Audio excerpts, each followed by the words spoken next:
என்னன்னா விஜய் யாரும் பெருசா சீண்டாதீங்க. ஏன்னா சிறுபான்மையினருடைய வாக்க கணிசமான அளவுக்கு பிரிக்கிற வேலையை அவர் செஞ்சுக்குவாரு. அதனால நீங்க பாஜகலாம் கொஞ்சம் சைலண்டா இருங்க அப்படின்ற மாதிரிலாம் சொல்றாங்க. அப்படி சொல்றாங்க இல்லையா? அப்ப திருமாவளவன் சொன்ன கூற்று சரியாகிவிட்டது. பாஜக பெற்றெடுத்த 2 இரட்டை குழந்தைகள் இருக்கிறது. ஒன்று தாவேக்கா, இன்னொன்று நாம் தமிழர் கட்சி. 2 புள்ள பெற்றிருக்கு பாஜகன்ட்டாப்புல திருமாவளவன் படக்குன்னு. என்னடா இப்படி அசிங்கப்படுத்திட்டாப்புல. ஏன்னா ஆர்எஸ்எஸ் மீட்டிங்கில் போய் நான் பிராமண கடப்பாறை எடுத்துகிட்டு போய் அவங்களுக்கு கடப்பாறையே கிடையாது. முதல்ல தற்பை புள்ள தான் எடுத்துகிட்டு போகணும்.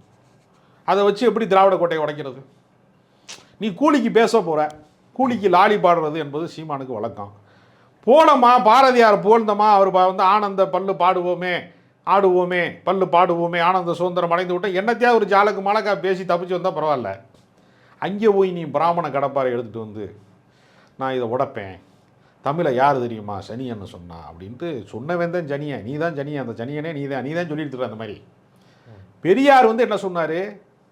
இது அறிவியல் மொழியாக வளரவில்லை, பழங்காலத்து பழமைவாத நம்பிக்கைகளிலே நாம் ஊறி கிடப்பதற்கு தான் இந்த இலக்கியங்கள் பயன்பட்டிருக்கிறது.